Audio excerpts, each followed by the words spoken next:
Então, eu vou começar com uma historinha.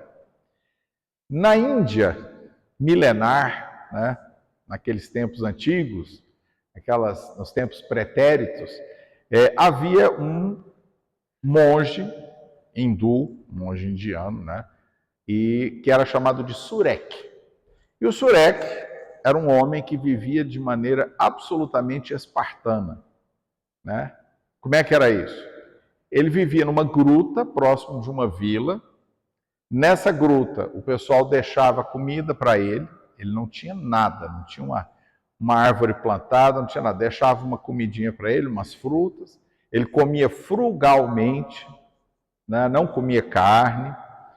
Era um homem assim, vocês já viram aqueles iogues indianos assim? Muito magro, né? A pele tostada de sol. Andava praticamente nu, exceto por uma tanga que eles usam assim, não é? Apoiado num bastão, e ele andava na região ali assim, o pessoal se consultava com ele quando tinha algum problema, estava com o coração aflito. E era um homem assim, de modos absolutamente frugais e sem propriedade, como eu disse, e estava muito feliz daquele jeito. Andava às vezes longe, quando ficava sabendo que um grande sábio iria passar por lá, ele iria poder conversar com ele, então ele ia, sempre peregrinando da forma mais natural possível, pé no chão, apoiado no bastão, a sua tanga, né, o sol causticante, quando muito um odrezinho com água, alguma comida, um pedaço de pão que alguém dava, mas era um homem então muito simples. Certa feita, um viajante que passava na cidade soube que ele morava ali perto, né, que era um sábio, foi conversar com ele. E lá no meio da potoca, vai para cá, vai para lá, esse viajante mencionou que havia um outro sábio numa cidade próxima de Jaipur, que é uma cidade muito famosa lá na Índia, chamado Raji. E que esse sábio era um homem muito sábio, que esse sábio era muito sábio, muito sábio, muito sábio. Quando esse viajante foi embora, aquilo acendeu no Surek uma vontade imensa de conhecer esse homem. Então o Surek se preparou da forma mais simples possível, combinou com os aldeões que tomassem conta lá da sua caverna e foi-se embora. A cidade de Jaipur ficava a aproximadamente 200 quilômetros da vila onde ele morava. Mas ele foi lentamente, a pé, conversando com as pessoas, sempre muito simples. E aí, a única coisa que ele levou foi, além da tanga que ele usava no corpo, foi uma tanga sobressalente, né? E levou essa tanga sobressalente e tal. Foi a única coisa que ele levou consigo. Chegando à cidade de Jaipur, naquela surpresa, ele nunca tinha estado lá, uma cidade riquíssima, né? Jaipur é uma cidade muito próspera, uma cidade de grandes comerciantes, ele nunca tinha visto tanta ostentação na vida. E aí ele perguntava a um, perguntava a outro, e o pessoal foi dizendo, o seu Rágio, sábio, é aqui, ó, você pega essa estrada aqui, essa rua, vai descendo, e ele passava por aqueles palácios, aqueles casarões, e ele não acreditava tanta riqueza, ele um homem tão pobre, tão simples. E ele foi na rua que o pessoal indicou, quando ele chegou no fim da rua, e a rua acabou, e já era a floresta. Ele falou assim, mas não é possível, a única coisa que tinha no fim da rua era um palácio. E aí ele, muito sem entender, chegou lá no palácio, bateu na porta, veio um criado, né?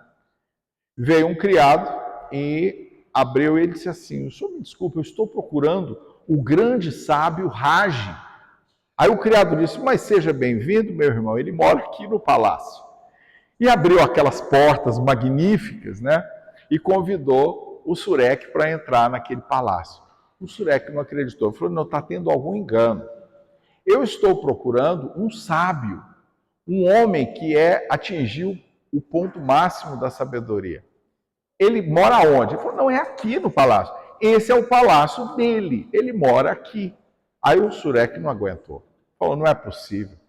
Ele, com aquela pobreza toda, falou, isso aqui só pode ser um embuste. E já ia embora.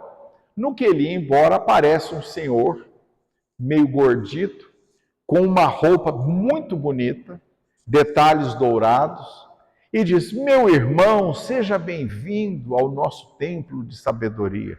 Aí o Surek olhou para ele e disse, eu sou o Raji, o dono de toda esta propriedade e te saúdo com muita alegria. E abraçou o Surek muito desconfiado, mas ele sentiu no homem uma aura tão bonita, uma energia tão boa. Aí aceitou que o homem o levasse para dentro da casa e lhe oferecesse uma refeição. E tinha um alto banquete que eles estavam quase fazendo, alguns convidados. O Surek disse, não, muito obrigado, comeu só um pedaço de pão e um pouco de água fresca. O pessoal jantou muito bem, o Surek ficou lá sentado, mas vendo de forma muito espantada como é que as conversas eram elevadas. As pessoas conversavam de forma muito natural, a respeito da bondade do mundo, do bem. E aí o Surek foi sendo vencido por aquilo. E ele decidiu dar uma chance para o grande sábio Raj. E disse, eu vou ficar aqui para ver o que vai acontecer. E foi ficando. O Raj ofereceu-lhe um quarto muito bonito. Ele disse, não, muito obrigado, eu vou ficar lá fora, no alpendre, tinha um alpendre, uma varandona assim, vou ficar lá, e deitava-se lá, punha a sua tanguinha, trocava de tanga, punha a outra tanguinha lá assim. E eles começaram a desenvolver uma amizade muito grande. E o Surek, a cada dia, tinha uma admiração maior pelo Raj, pela sabedoria, pela simplicidade dele. Quando deu mais ou menos um mês que o Raj estava recebendo o Surek, os dois foram caminhar pela floresta que havia próximo do palácio. Eu falei que era no fim da cidade, né? Começava a floresta. E os dois caminhando e sempre conversando muito, conversavam e tal. De repente, eles estão lá no meio da floresta e escutam uma gritaria. Um pessoal, um vozerio de pessoas muito forte. O pessoal conversando em altos gritos e um som assim parecendo um terremoto, e que eles identificaram como sendo passos dos elefantes, porque eles pisavam a terra com muita força, e eles ficaram assustados e falaram, vamos ver o que é isso. E quando eles saíram da floresta, de lá onde eles estavam, eles perceberam que o palácio do Raj estava em chamas. O palácio do Raj pegando fogo. Então o Raj olhou para aquilo, ficou assim olhando, e o Surek olhou para ele e começou a chorar. Chorava o Surek. E o Raj, que era o dono, muito tranquilo, aí o Raj disse para ele, falou, Surek, não chore, são apenas coisas materiais. Pelo que eu posso ver daqui, todas as pessoas estão em volta, todos devem ter, né, se salvado, não tem problema algum. São coisas materiais, isso não define nada da nossa vida. Fique tranquilo, o Surek chorando. Ele disse, olha, até os animais se salvaram. Você vê, olha, como os cães e os gatos estão fora de casa. Isso são coisas materiais. A gente consegue tudo de novo. Aí o Surek falou para ele assim, consegue? A minha tanga ficou lá no alpendre. Então veja só, eu acho essa história muito engraçada. Por quê? O homem que tinha um palácio não estava se importando. O Surek tinha duas tangas. A tanga sobressalente tinha ficado lá pegando fogo e ele chorando a tanga dele sobressalente. Então, isso nos traz para a nossa reflexão uma mensagem que tem no Evangelho segundo o Espiritismo, que fala da verdadeira propriedade. A verdadeira propriedade é o seguinte, é aquilo que nós temos de real, que é nosso. E se aquilo que nós temos, se aquilo que nós detemos sob o nosso controle, são coisas que nós controlamos ou se são coisas que nos controlam. Então, se a gente pegar o exemplo do Raj e do Surek, a riqueza toda do Raj não o possuía. Ele é que possuía as riquezas. Para ele, aquilo era uma coisa natural, um homem sábio, um homem que fazia o bem, um homem que estava ligado à natureza da bondade das pessoas, um homem que era considerado um sábio, porque tinha atingido um nível de compreensão da verdade da vida, de forma que aquelas coisas materiais não tinham o menor poder sobre ele. Ele tinha poder sobre as coisas. Aí quando ele viu o palácio pegando fogo, falou, graças a Deus, Brahma seja louvado, ninguém morreu. E aí o outro, que era pobre, passava a imagem de pobre, passava a imagem da vida sem ostentação nenhuma, não aceitava comer uma maçã que lhe dessem, porque isso não estava correto, comia apenas o pão com água, não aceitava que pusesse uma esteira para ele dormir, nem uma cama. Queria dormir no chão frio e tinha 2 camas. Ele era dominado pela pouca propriedade que tinha. Então, a sabedoria que a gente tira disso é a sabedoria da sogra da minha irmã. A sogra da minha irmã, dona Geni, uma espírita maravilhosa, assim, de uma simplicidade, mas de uma inteligência.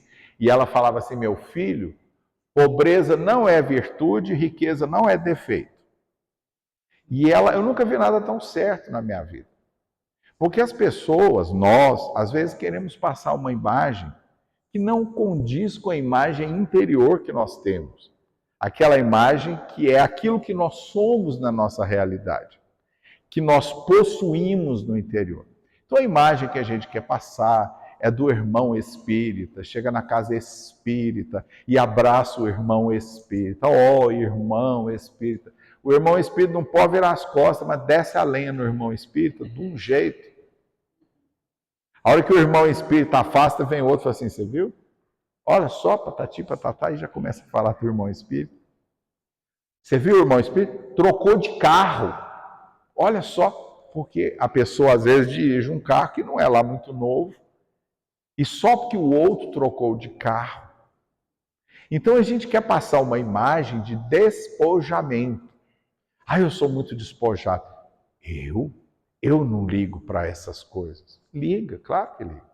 Quanto mais a gente afirma um negócio, um trem, quanto mais a gente quer provar para nós mesmos que aquilo ali é verdade. Então, cuidado, cautela. Jesus dizia assim: acautelai-vos com o fermento dos fariseus. Porque o fermento, na linguagem bíblica, só tem uma vez que não é. Todas as outras vezes, ele é associado com uma coisa pequena que sozinha é capaz de contaminar uma coisa grande. Porque Jesus diz assim, o reino de Deus... Aí, na vez que Jesus elogia o fermento, ele diz assim, o fermento, o reino de Deus é comparado àquele fermento do qual a mulher tira apenas uma parte e coloca em 3 partes de massa. E o fermento leveda toda aquela massa. Então, a verdade, a coisa pequena que é capaz de modificar tudo. Mas no restante, Paulo fala mal, no Antigo Testamento fala mal, o fermento é considerado uma coisa que, como o mal, que é pequeno, e você não vê o mal pequeno transformando tudo. Então, é como se fosse esse fermento que a gente tem dentro da gente, que a gente tem que tomar cuidado com ele. A gente ficar afirmando muito determinadas coisas, é para a gente se convencer. Então, será que a gente tem as coisas que a gente tem, ou as coisas que a gente tem nos tem? É muito curioso isso. Como dizia a sábia dona Geni, a grande espírita, minha sogra da minha irmã, riqueza não é defeito. Por que a riqueza é defeito?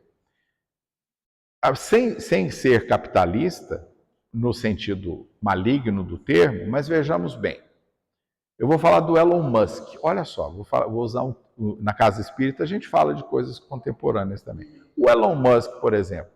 Se o Elon Musk não tivesse todo o dinheiro que ele tem, as pesquisas espaciais que ele faz, né? Apesar de que algumas malogram, dão errado, o foguete decola, explode, outro decola, deu certinho, outro não dá.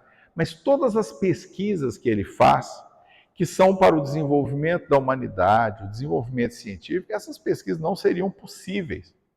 Imaginemos que o Elon Musk não tem esse dinheiro. Aí ele faz uma campanha mundial para construir um foguete que vai na Lua. Aí ele vai recolher R$1 de cada pessoa no mundo. Essa campanha não existe.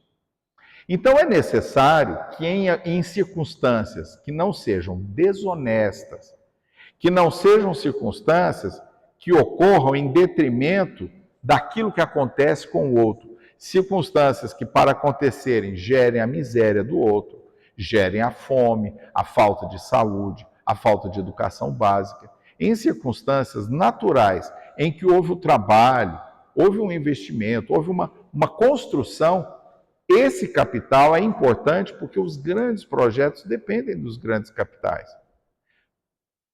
Todo mundo se lembra da nossa triste pandemia, que levou quase 1 milhão de brasileiros, né? Eu estava vendo uma cifra recente, o doutor Iron sabe disso, esse negócio de 600 mil que eles contaram, e quem não contou, quem nunca falou, desencarnava, ninguém ficava sabendo. Então eles dizem que mais de 1 milhão de brasileiros, quantos milhões de pessoas no mundo? Aquele desenvolvimento rápido da vacina não foi feito por gente que simplesmente pegava as coisas assim no quintal, pegava uma folha de laranjeira, pegava um pedacinho da casca da mangueira. São produtos químicos, são equipamentos que custam milhões, milhões. Mas para desenvolver aquilo, você precisa então dos recursos. Então, a riqueza, o acúmulo do dinheiro, o acúmulo dos recursos materiais em si mesmo, ele não é imoral.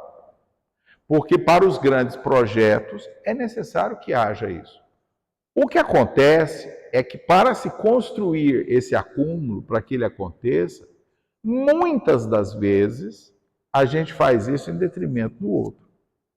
Então é uma propriedade que você tem, que você acumulou, nós, né, acumulamos ou fizemos, tirando do outro, explorando o outro, usando um dinheiro que era um dinheiro que poderia levar dignidade para a vida do outro e não levou. Então é muito interessante. Isso eu estou falando, não é a minha opinião pessoal, essa é a opinião dos espíritos da codificação. Se a gente lê no livro dos espíritos, né, que o doutor Ana estava aqui estudando com vocês, de forma tão bonita isso, eu acho maravilhoso. Então, se vocês estudam o livro dos espíritos a respeito da propriedade ou Evangelho segundo o Espiritismo, ele está dizendo o seguinte: a honestidade no acumular do bem, ele não tem problema nenhum. Mas a partir do momento que você faz isso em detrimento do outro, já está totalmente errado.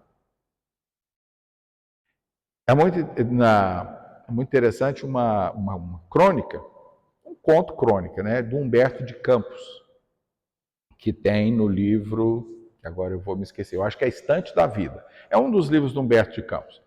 E conta a história de um homem que tinha um sonho de construir um orfanato. Esse homem tinha um sonho, ele queria demais construir um orfanato, mas ele sempre achava que não tinha dinheiro. Então ele falava assim: não, mas meu recurso está muito pouco ainda, eu quero construir um orfanato. Mais um orfanato, que as crianças tenham leite e mel, que as crianças vivam no paraíso. Aí passou a sua vida trabalhando e juntando dinheiro.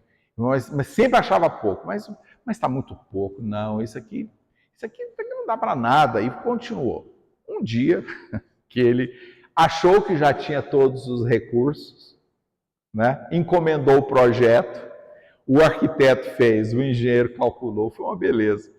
Naquela noite ele desencarnou, porque já tinha uma idade avançada. Então, observa bem, não houve uma desonestidade aqui no caso dele, não é o caso da desonestidade. Mas o que houve? Ele ficou tão dominado pelo recurso material que o bem que podia ter advindo do recurso material não vinha nunca. E observa que não era por avareza. Ele não juntava aquele dinheiro para dizer isso é meu, isso é meu, isso é meu. Mas o recurso o dominou de tal maneira que ele sempre achava pouco, achava que não. Então é uma espécie de avareza às avessas. Então, quando chegou o momento que ele achou que ia construir o maior hospital do mundo, o maior orfanato do mundo para aquelas crianças, com tudo, hospital, clínica, o homem desencarna. Então a gente tem que entender que o recurso material, ele existe para nós, está lá no Evangelho segundo o Espiritismo. Eu vou encerrar hoje com uma leiturinha de um parágrafo só ali. Mas lá vai dizer assim: o recurso material, ele é fim. Perdão, é claro que não. O recurso material, ele é meio. Ele não é o fim das coisas. Não é um fim em si você acumular o recurso material. Mas o recurso material é importante. Por causa do recurso material suado, eu tenho certeza, cada vez que eu venho aqui tem um negócio diferente aqui na casa. Hoje eu cheguei porque tinha até um teto aqui. Eu falei, gente, essa capa pintada de azul parece azulejaria portuguesa, né? Parece que eu estou em Lisboa, né? Branco e azul. Assim. Por quê? Porque alguém aqui suou muito, um deu 10 reais, o outro deu 20, vendeu pizza, sorvete, picolé. Aí juntou o recurso e fez. Então, vamos entender que a propriedade em si, ela não é um dano. a partir do momento que nós somos os verdadeiros donos da propriedade e não ela ser nossa dona. Quantos espíritos, aí vem por que eu disse que tem tudo a ver, né? Com o assunto do estudo de hoje, quantos espíritos desencarnam e não conseguem se separar da fazenda, não conseguem separar do carro, e ficam do outro lado pensando, quem será que ficou com o dinheiro que estava no cofre? Qual dos meus filhos será que ficou com aquela fazenda, com aquelas joias, com os dólares que eu tinha comprado? Olha que preocupação que a gente tem do outro lado. Já pensou? Quantos espíritos, as narrativas são infinitas. Pega a literatura espírita, o que tem disso em contos, em romances, a pessoa desencarna, fica do lado do cofre. Não sai de perto daquele cofre nunca mais. E toda vez que alguém abre o cofre, olha lá dentro para ver. E o dia que vê alguém levando um dinheiro. O que a gente precisa entender é isso, gente. Não tem nada errado com a propriedade, quando não é ela que é a nossa mestra. Jesus, na sua infinita sabedoria, né? Hoje eu estava pensando uma coisa interessante. A gente falando aqui durante o estudo, falando de Deus, né? Deus. Deus é tão grande, mas é tão grande, que a gente não tem a menor ideia que é Deus. A gente imagina Deus assim, é o velhinho de barba branca, é o velhinho que tem ódio da gente. Ele tem tanto ódio do Ângelo, que o Ângelo dá cabeçada a vida inteira. Ele mais dá cabeçada do Ângelo. Aí ele pega e joga o Ângelo num caldeirão fervendo para a eternidade. Para o Ângelo aprender que é filho desalmado, que é filho. Olha que Deus, é porque a gente se projeta nesse Deus. Gente, esse Deus é aquele Deus que entende as dimensões. Diz que o universo tem 11 dimensões, né, calculadas aí pela matemática e a física. Esse Deus, ele não só transita, como ele vive, tem um processo chamado ubiquidade. Ele está em todos os lugares ao mesmo tempo. Ele está nessas 11 dimensões. Todos os universos paralelos ele está. Agora, esse Deus vai preocupar porque eu erro na minha encarnação. Ele já me criou, já me deu a reencarnação como possibilidade. E já falou, o bem dói, o bem sai foguinho. O bem é maravilhoso. Mas quando o mal, quer dizer, quando o bem é bom, é maravilhoso. Então ele falou para você assim, olha, avança. Se você for bom, para de doer e você vai avançando. E chega na plenitude que eu destinei para você como espírito. Agora, se você não fizer isso, fizer o mal, vai doer bastante. Vem, meu filho, a lei é essa. Então esse Deus é tão grande, que a gente não tem ideia que jeito que ele é. A gente não tem ideia. Mas, isso foi o que eu pensei aqui. Estava olhando essa foto de Jesus que tem aqui assim. O reflexo que nós conseguimos entender de Deus, o único reflexo que nós conseguimos entender de Deus, o mais pequeno e absolutamente insignificante que ainda seja, em relação ao que é verdadeiramente Deus, é Jesus. Então Jesus é divino no sentido de que ele nos reflete Deus. O que nós entendemos de Deus, que é amor, que isso aí tem que bastar, seja que tamanho que for, eu nem me preocupo mais, eu falo assim, Senhor, universo, energia cósmica, inteligência suprema, eu estou aqui. Agora você, mestre, que eu conheço e que está ao meu alcance, me ajuda, mestre, que o trem aqui está pegando fogo, o trem está difícil. Então Jesus é o exemplo vivo, é a única centelha viva de Deus que a gente consegue entender ao olhar para Jesus. Então, quando Jesus nos ensina alguma coisa, ele dá princípios que são eternos. Então Jesus diz assim, continuando com o nosso assunto aqui da propriedade, Jesus diz assim, não se pode servir a dois senhores. Isso é verdade. Ou você agrada um e desagrada o outro, ou agrada o outro e desagrada um. E ele completa dizendo, não se pode inclusive servir a Deus e a Mamon. Mamon não é o demônio, não. Tem umas pessoas que acham que é o demônio. Não é não. Mamon é uma palavra no aramaico que quer dizer riqueza. E por alguma razão que a gente não sabe, os estudiosos não sabem, nas traduções, ninguém colocou riqueza, deixaram a palavra original, mamon. Talvez porque fosse culturalmente muito importante no tempo de Jesus, a forma como se dizia, acabou ela indo para o evangelho sem tradução.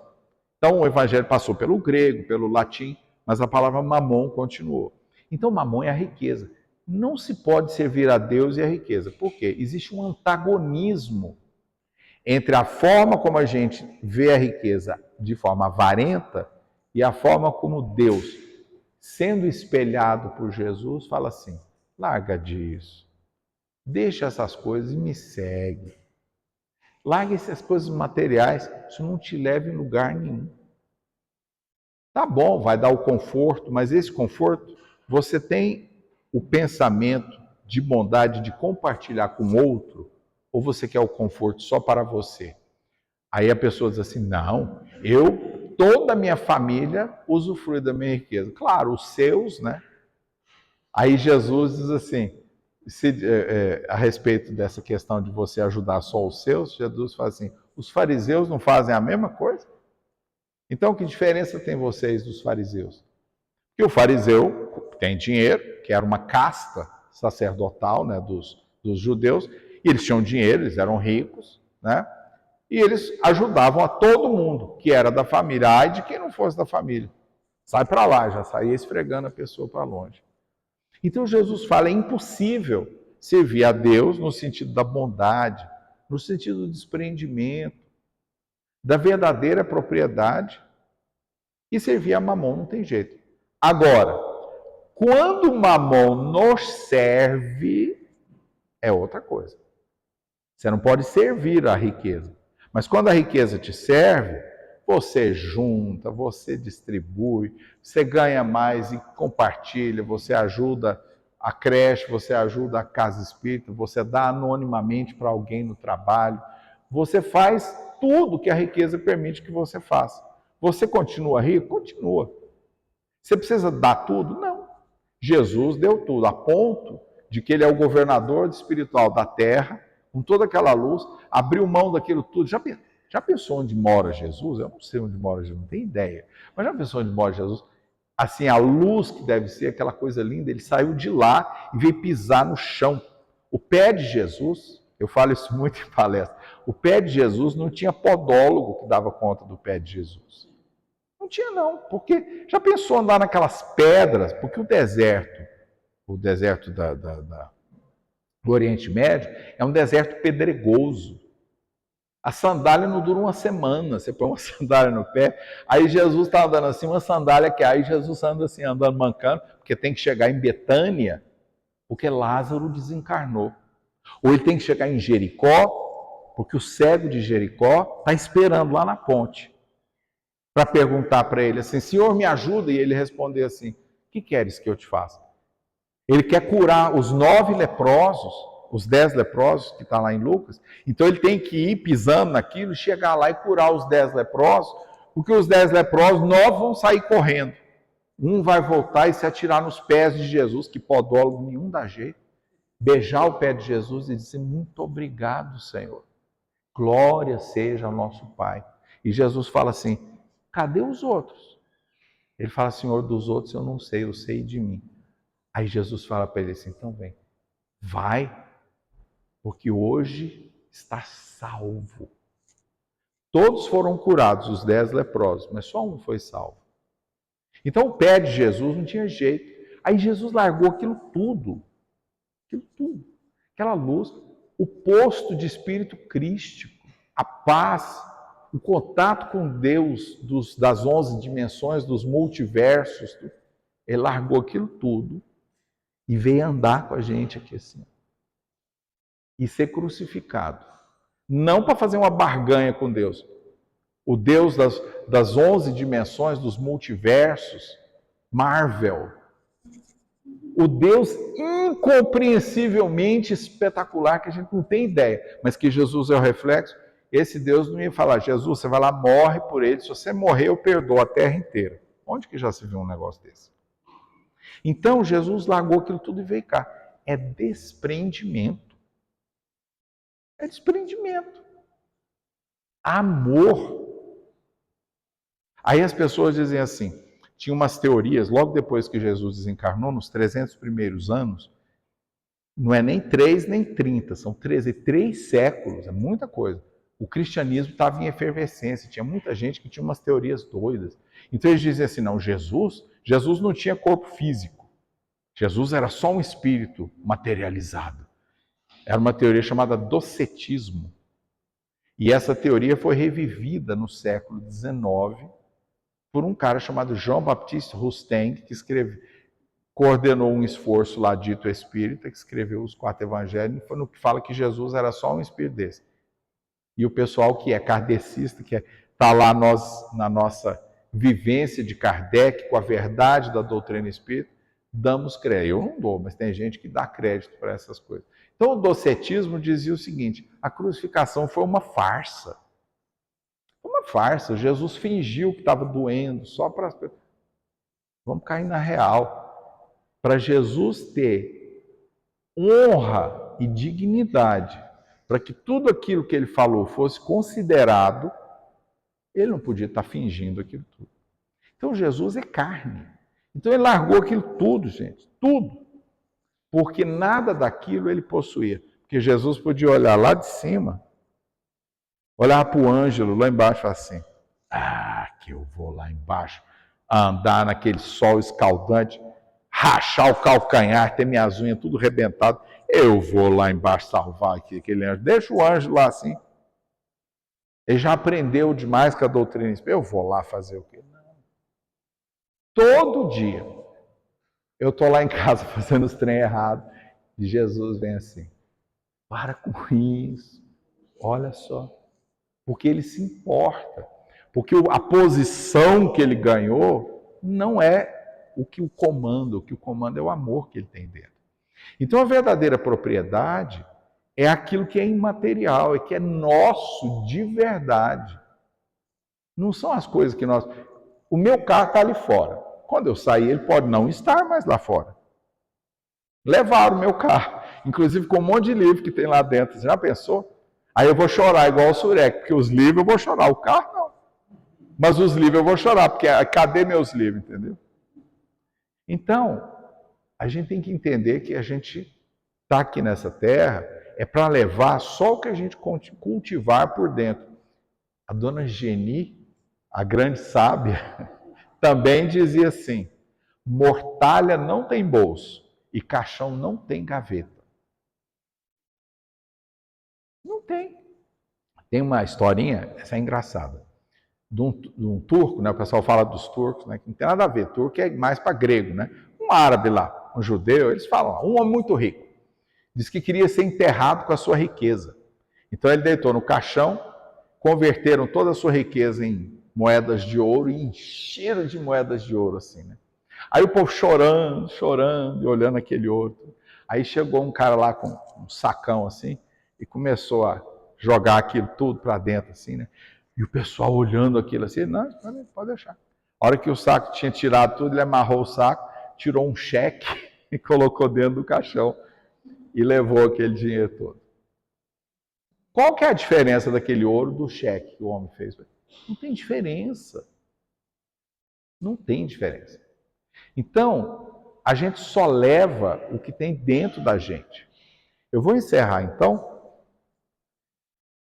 com um parágrafozinho, mas que é tão bonito, do Evangelho segundo o Espiritismo, capítulo 16, que fala esse item que fala da verdadeira propriedade.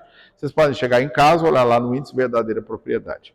Olha só, o espírito é ninguém menos do que o Blaise Pascal, um grande filósofo, muito influente no cristianismo do século XVI, e que no século XIX ainda era uma grande... Até hoje o Pascal é muito estudado, e tem a obra dele, né, como moral cristã, é estudada muito, né?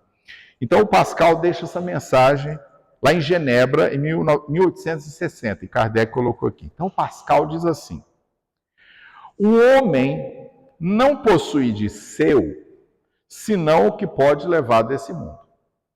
Então meu é só as coisas ruins ou boas que eu fiz. Isso é meu, é o que eu vou levar comigo.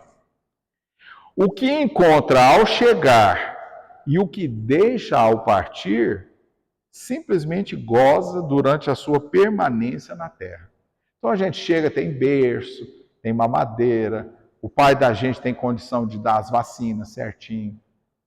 O pai da gente ou a mãe da gente tem condição de dar uma escola boa para o filho, tem condição. Isso tudo são gozos que a gente vai tendo de coisas que a gente vai deixar.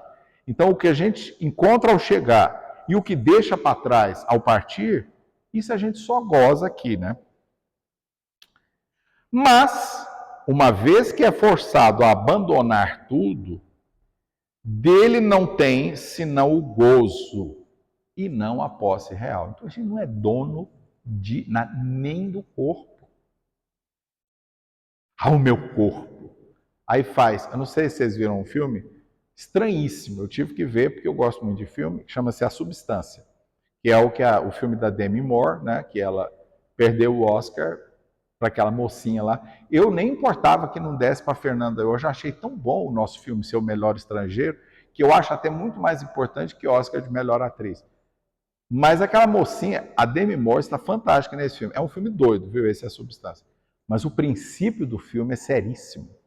É o culto do corpo, é você achar que é dono do próprio corpo, a propriedade do próprio corpo. Então, nem o nosso corpo é nosso, mas olha só. O que possui ele então? O que é que nós possuímos? Nada daquilo que é para uso do corpo e tudo o que é para uso da alma. A inteligência, os conhecimentos, as qualidades morais. Eis o que traz e o que leva, porque quando a gente traz a bagagem moral. Quando a gente vai, continua levando a bagagem moral. E aquilo que não está no poder de ninguém lhe tirar, ninguém me rouba tudo que eu já fiz de errado. E também ninguém me rouba tudo que eu já fiz de bom. Meu, né? O que lhe servirá mais ainda no outro mundo do que neste. Dele depende ser mais rico em sua partida do que em sua chegada, moralmente falando. Porque daquilo que tiver adquirido de bem, de bom, de belo, disso depende a sua posição futura. Tá aí a nossa lição de hoje. Então, gente, se a gente quer desencarnar e ter um pouco de sossego depois que a gente desencarnar, porque agora está difícil, vamos lembrar que a gente precisa trabalhar o que é por dentro, o que é por fora. Conforto, a gente vai procurar o conforto, vai procurar a nossa vida diferente, mas o que realmente a gente vai levar, gente, mortalha não tem bolso e caixão não tem gaveta. A nossa bagagem vem daqui, tá bom? Gente, olha, um beijo no coração de todos. Se Deus quiser, daqui uns dias nós estamos aí de novo. Obrigado.